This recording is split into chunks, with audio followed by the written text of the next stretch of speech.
Pardon the interruption, but I'm Mike Wilbon. Two giant trades in the NBA, Tone. What's the biggest deal you've ever been a part of? I'm Tony Kornheiser, the Lufthansa heist back in '78. Oh, okay. I feel I can talk about it now because the statute of limitations is out. Because it's more than 40 years. I was going to say we're going on 50 years. I think it's 40. You know, I think the statute of limitation might be 40. Yeah. Lufthansa heist. As heists go, kids. Residual. Welcome to PTI, boys and girls. In today's episode, LeBron has a new teammate. De'Aaron Fox has a new team. Rory McIlroy has a new trophy. But we begin today with the stunning trade of Anthony Davis for Luka Doncic that was pulled off late Saturday night to the shock of all. We've had a couple of days to consider all of it. Wilbon, does it make sense to you that the Mavericks dealt away Luka? And what does this do for them? You know, when you first asked that question, it's a great question, Tony. And the answer is no. It doesn't make any sense. That's why all of us were so stunned and we're running around calling people and asking other folks, was Shams hacked? Was his account hacked? We don't believe this, even having said it out loud. But now you said we have some hours, That's right. to look at it. And it makes sense in this way. If you're going to keep Luka Doncic and you're the Dallas Mavericks, you're going to have to sign him to a supermax deal worth about $350 million over 5 years. To do that, you want a guy who you think is as committed as is humanly possible, is as great, is as maximizing of his skills as, over time, Russell and Alcindor Jabbar and as Magic Bird and as Jordan and as Kobe and as LeBron. You want somebody that committed. Luka's not that. He hasn't been that. As great as he's a wizard with the basketball. He's a global icon, but he comes in overweight. He's overweight all the time. He's not in condition.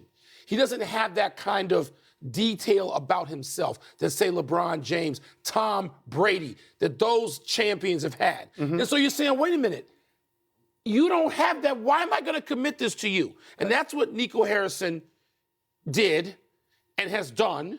And I understand it, but it's hard to reconcile. And I don't know that I would have had the courage to do that. Yeah, we're going to have differing opinions on this, as you well know, because we've had private conversations. I've watched this network and other networks and seen dozens of people hysterically reacting to this particular trade. As you know, I'm sort of contrarian about it. I think it is a great trade for Dallas in the short term. Yes, I know. In the short term, I think it's a great trade. I think Dallas can win the NBA championships because of this trade this year. I think that Anthony Davis, when he's on the court, is a terrific two-way big man. Yep, he is. And they have a championship point guard. I don't know that I want to go to dinner with Kyrie Irving, but I know what he can do on a court. Yeah. He's got a ring. Luka Doncic does not have a ring. He's got a ring. And with Luka out of the way, it's going to be his show, and we have seen him do this. Plus, they have Klay Thompson, who they didn't have last year. That's right. And Anthony Davis's presence on the court is going to get more shots for Klay Thompson. Having said all this, I think that the general manager who made this trade ultimately will be fired because of this trade, because the trade is insane, okay? Even if they win, even if they win, he will be fired in a little bit longer time. The trade is insane. You cannot trade a 25-year-old player who may be the best player in the world. You cannot do this on any macro level. You just can't do this. So I think he will lose his job as a result of this. But I do think in the short term, I think it's good for Dallas. And not a lot of people saying that. I don't disagree with you. There are a few people. You and one of your faves, you and Kendrick Perkins, and Charles Barkley, you guys have voiced this all day today. Hey, hold on, Sparky. There are people who have said, and by the way, people in Texas, North Texas, are angry in the main. Yeah. They just lost box office. Nobody's put down $1 to go and see Anthony Davis outside Chicago, where he's from. But you pay money, good money, to see Luka.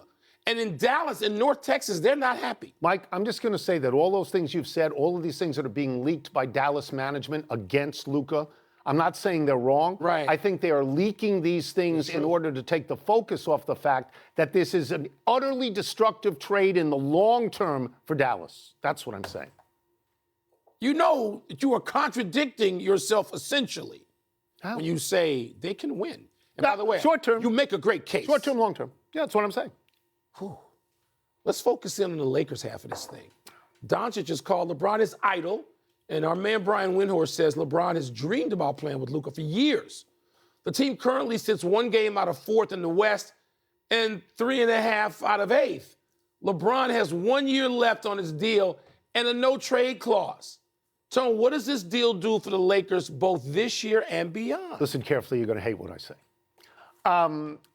We've had a couple of days to digest this.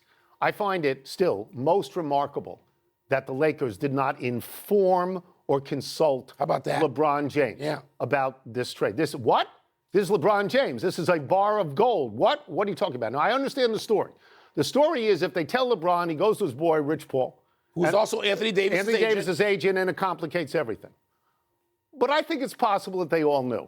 I think it's possible this gives them cover so that they don't have to say anything bad when Anthony Davis said, you sold me out. Okay, but that's small stuff. Here is the big stuff.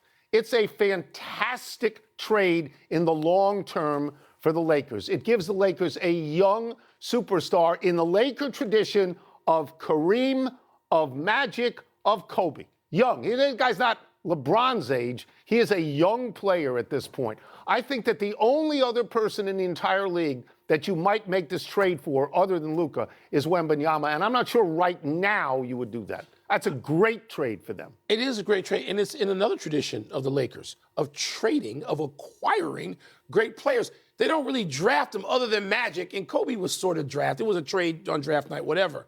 But you go back and you mention, Wilt was a trade. Kareem was a trade. Shaq was a free agent, but it was essentially a trade. And, of course, LeBron is a trade. Anthony Davis is a trade. This is what the Lakers do. Right. This is the business of the L.A. Lakers. So they got a global superstar. There's a great story. 25. He's 25. He'll be there for 10 years. There's a great story about Luka early in his career. I don't know if he's a rookie, but he's playing in this game, and he hears somebody speaking in Slovenian behind him. This game is in Staples Center. And he turns around to see who is speaking Slovenian, his native language, and it's Kobe Bryant. Oh, sure, because he knows like 9 languages. And Kobe is speaking to, and Kobe enjoyed this and loved it. And he's sitting there, and he too loved Luka. How many endorsements can you get for people, for icons who love Luka? But, Tony, this better be a slap in the face. This better inform him you've been dealt. You may be the alpha male, but somebody, and by the way, it's going to cost him $100+ million. I know, because he doesn't get contractually. I understand. You can get the endorsement. He'll get that down the road. Look, I'm going to say this. I am most interested in LeBron's reaction to this. I know what LeBron has said. I want the dust to settle a little bit. I want to see if he's happy about this, because what the Lakers have just said to LeBron essentially is this: we know how we can move on without you. You're in our rearview mirror right now. Now, it is said that he loves Luka, and Luka loves him. This is the first time in LeBron's career he's ever had a teammate as good or better than him.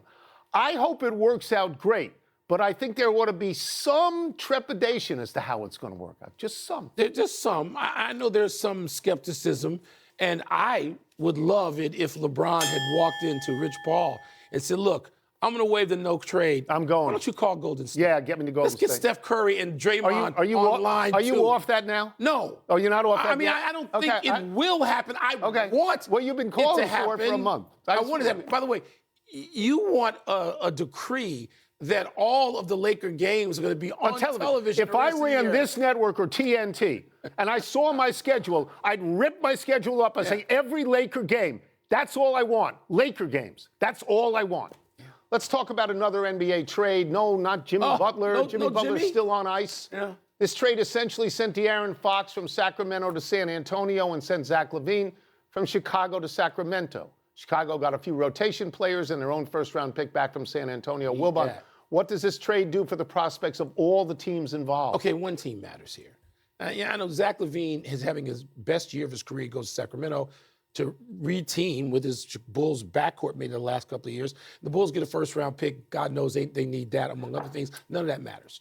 What matters is De'Aaron Fox going to San Antonio to play with Victor Wembanyama. That's where he wanted to go. And he didn't demand anything. He did this a little differently. He's not in a position Butler. to demand. Right, no, but he did it a little differently. He gets his wish. He goes there. Just a great player in general, a great pick-and-roll player. He goes there, Tony, and Victor Wembanyama should be thrilled. Because you got now, by the way, this affects Dallas going all the way back to our lead, because Dallas better win now. You got that short-term window because you got OKC, Houston, and now San Antonio in Dallas's backyard, and they're coming to get the Mavericks. Yeah, no. But this trade is great for San Antonio. My first line that I wrote today to take notes on this is a great trade for Victor Wembanyama. This is the end of Chris Paul, and I don't mean this in a bad way. No, it's not. Wait. Chris Paul has helped Wembanyama. But Chris Paul is too old to go 35 or 40 minutes a game. De'Aaron Fox can go 35 or 40 minutes a game. He's going to score a lot more than Chris Paul, and he's going to assist. He averages 6 assists a game in Sacramento. Just like third in the league in assists. I'm just saying that this is Wembanyama. Yes. He is going to be, De'Aaron Fox is going to be the vehicle through which Wembanyama realizes all of his potential. Yes. So it's great trade for him. Zach LaVine is going to score the same amount of points in Sacramento because he averages 24 and Fox averages 25. And he's a much better three-point shooter than Fox is. So I have this as a net even for Sacramento, a net positive for San Antonio by far. And Chicago, my reaction is, are they still in the league? Because they don't matter in this trade. They haven't been. And another thing about San Antonio, they didn't have to give up any of their principles. Right. That's right. Keldon Johnson. They kept my man Castle from UConn, who I think, if I'm Sacramento, I'm not making any deal with San Antonio unless I get Stephon Castle, who I think is going to be a truly great player. I don't want to go SGA great, but he's on that page. He's a guy that you say, no, we're keeping this guy because he can be great for a while. Have you noticed who's sitting 7 through 12 in the West right now? Yeah. Okay, so Minnesota's at 7. They were conference finalists. The Suns, with your alleged superstars, are 8. 9 is Dallas. Finalists last year. Then Sacramento, then Golden State. Hello, 4 rings. And then San Antonio. Will this give San Antonio the buoyancy to get into the playoffs? We've talked about all this. We haven't done with Jimmy Butler saying he won't re-sign with the Golden State. You can bring that up touch on that in the second hour. Let's take a break. Coming up, John Calipari beat Kentucky in his return to Lexington. Was that the biggest result of the college basketball weekend? And what does Rory's win at Pebble say about the state of his game? You know, you don't want to see LeBron play with Steph? You don't want to see that? I want to see him play with Luka Doncic. Mike, I think long-term, this is a great trade. Not long-term with LeBron, just long-term for the Lakers. I want to...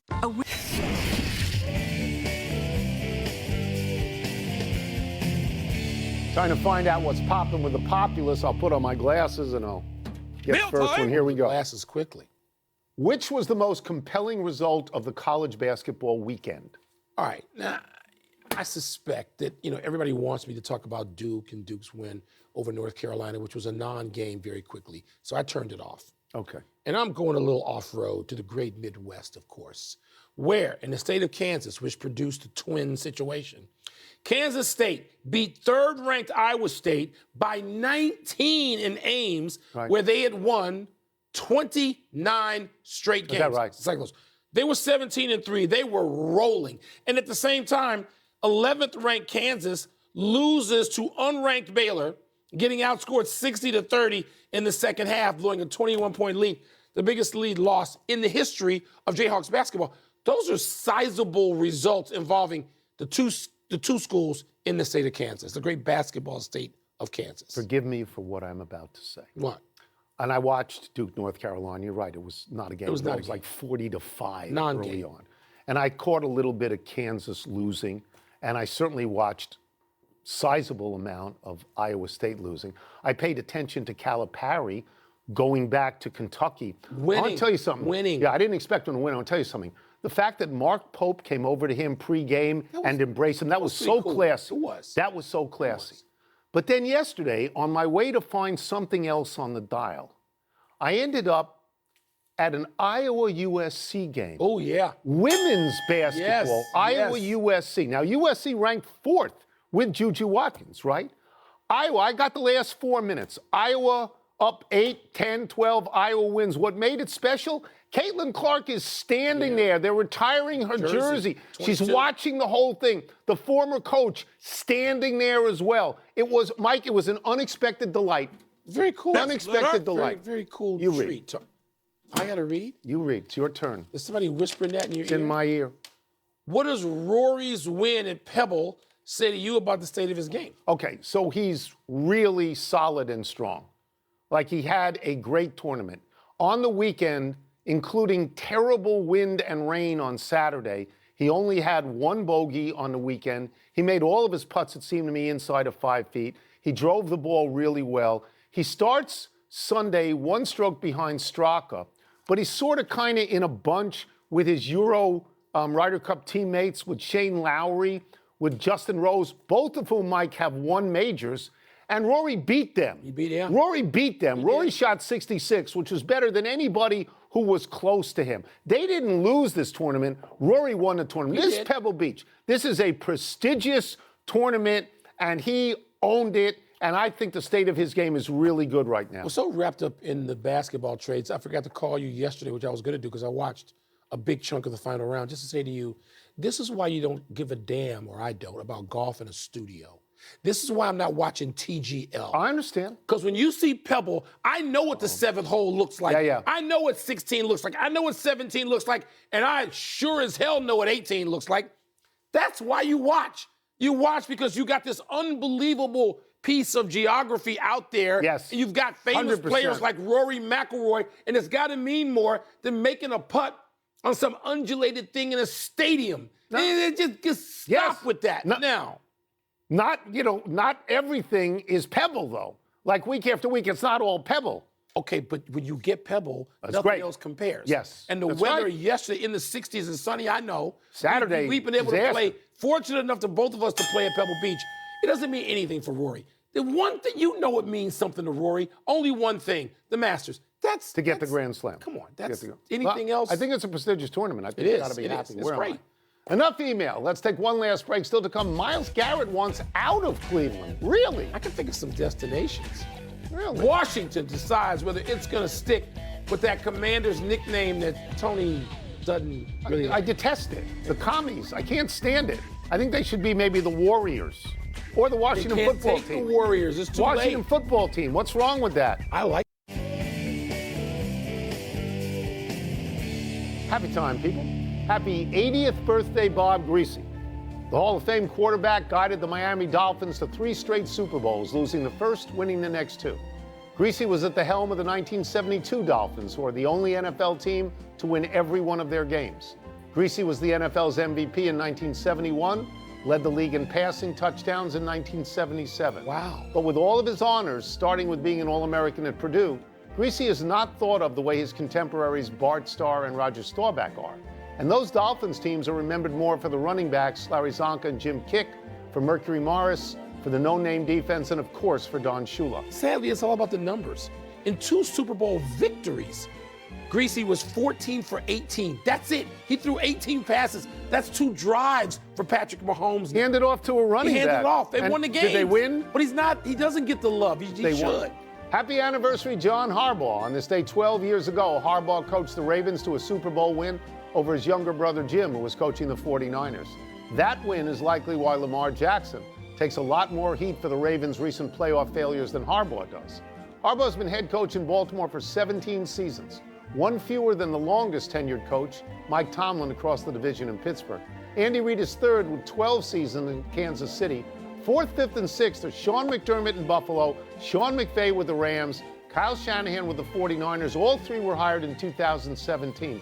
The division with the oldest grouping of coaches is the AFC West, where Jim Harbaugh and Sean Payton are 60, Reid is 66, and Pete Carroll is 73. Well, back to the Harbaughs. Is Jim going to get one? Is he going to even it up with his brother? I think. Don't you? I think so. He's a really good coach. I think he will. A melancholy trails to Fay Vincent. Vincent, who died yesterday at 86, was brought into baseball by his good friend Bart Giamatti and succeeded Giamatti as commissioner when Giamatti died suddenly in 1989.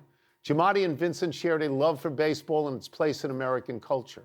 Vincent was commissioner for 3 tumultuous years when a group of angry owners forced him out and replaced him with one of their own, Bud Selig. It was Vincent's decision to respectfully postpone the resumption of the World Series between the Giants and A's for 10 days after the San Francisco earthquake. Owners felt this was too long. Vincent suspended Yankee owner George Steinbrenner for improper conduct regarding his player Dave Winfield. Vincent was probably best known for banning Pete Rose for baseball for life after Rose admitted gambling on the game when he managed. Vincent, above all, had a conscience. You chronicled just Vincent wasn't commissioner for very long. No. But so much happened Yeah. in his tenure. You would think he was commissioner for a decade or more. 3 years. There was just news constantly. 3 years is all. Big finish. Here we go. Let's do it. Myles Garrett has requested a trade out of Cleveland. That's a big deal. Yes, this guy's a defensive player of the year. He may be the best defensive player in football, and he hadn't turned 29 yet. I can think of a destination for him, Tom. Chip Kelly's leaving Ohio State, to become offensive coordinator of the Raiders. Your thoughts? A little bit surprised, although they won. Maybe he wanted to go. Maybe he's friends with Pete Carroll. I don't know. Six-time WNBA All-Star DeWanna Bonner leaving the Sun for the Fever in free agency. Huge pickup. Yes, but the amount of movement in the WNBA right now is wow. The Wizards, your Wizards, beat the T-Wolves, snapped that 16-game losing streak you ripped last week. Yep. Give them some love. No. Anthony Edwards, Julius Randle didn't play in the game. Last one, your Commanders will not be changing their name. Are you disappointed as I am? I'm not. I know you are. No, I am. Josh Harris, he couldn't do that. You can't change it again. Why? It's not his fault. It changed it twice already before he became the owner. 3 for $1. No. I mean, why wouldn't you do it? We're out of time. Try and do better the next time. I'm Tony Kornheiser. I'm Mike Wilbon. Same time tomorrow, knuckleheads. And now, are we going to get to Jimmy Butler before? I thought he was on ice. Did they trade him in the last 10 seconds? Maybe. Did they? You're a sports center. PTI bonus topic. All right, Wilbon. Where could Luka rank among LeBron's best teammates? He could rank one at some point, but he ain't going to rank there today, not with me. Right. Because there's a guy on that list already who ranks really fairly close to LeBron. Because without him, LeBron doesn't, I don't know where LeBron goes to get his first 2 championships. That would be Dwayne Wade. Mm-hmm. So if I did an all LeBron teammate team, this would be the, and by the way, I'm setting aside Shaq as the captain. Shaq was not Shaq anymore, but it's Shaq, so you got to honor Shaq. All right, now, of the guys on that team, Wade, Kyrie's at point guard, Ray Allen, just designated shooter. Because Ray Allen saved the bacon one year. Right. Otherwise, there's no Miami championship first. Anthony Davis and Chris Bosh. And I know I apologize to Kevin Love and others. J.R. Smith, my personal favorite, maybe. Tristan Thompson, Mo Williams, Boobie Gibson. Rondo, I don't want to leave out Rondo and Dwight Howard. Those are Hall of Famers as far as I think they will both be Hall of Famers. I don't know. What about you? I sort of feel that the question is unfair in this regard. LeBron James is 40 years old now. He's got this year, maybe he's got next year, maybe he wants to go 2 more, I don't know. But his skills necessarily will diminish because he's 40, then 41, and 42. Not on offense. Luka Doncic may well be, by then, the greatest basketball player in the entire world. But them being teammates isn't going to mean as much because it's not a 5-year run. It's not an 8-year run. It's not something where you would look at Bird and Parrish and McKay. It's not that. So there's a certain unfair quality to it. I do think that at the moment, Luka Doncic is the only player that LeBron has played with who would be, as a contemporary, as good or better than LeBron James. I don't think any of those other people you mentioned were as good or better than LeBron James. No, in terms of individual accolades and stats and longevity, Dwayne Wade had a championship before LeBron James got there. People forget that. But LeBron had championships after Dwayne Wade, so that works itself out. It does, and I'm not going to. LeBron is higher in the pecking order than Dwayne Wade. I just want people to acknowledge, okay, that when LeBron needed the guy with the advanced degree, he didn't go to New York to take his talents to Manhattan. No, he took him to South Beach, where Dwayne Wade lived and helped him get. And Chris Bosh. Just saying. And Chris Bosh. And Chris Bosh. Absolutely. That's it. We're done. Back to you.